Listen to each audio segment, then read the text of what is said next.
আপনাকে যে যা বলে যেমন বলে শান্তি পাই, আপনি তাকে তেমন বলতে দিয়েন। তার বলাটা শুনে মুখ গুমরা করবেন না, হাসবেন, শুধু হাসবেন। যদি জিজ্ঞেস করে আমি তোরে বকলাম, বকা দিলাম, মন্দ বললাম, তুই হাসলি কেন, আপনি শুধু একটুটুকু বলবেন এই অশান্তিময় পৃথিবীতে কেউ কারো শান্তি এনে দিতে পারে না।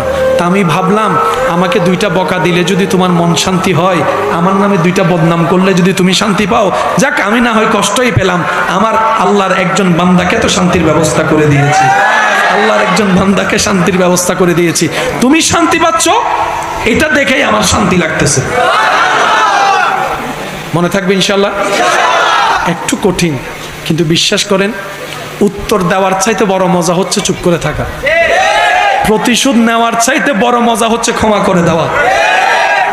একবার করে দেখেন, শয়তান করতে দিবে না, এটা সত্য, কারণ এগুলা করলে তো আপনি রহমত পাবেন, শয়তান তো এটা চায় না।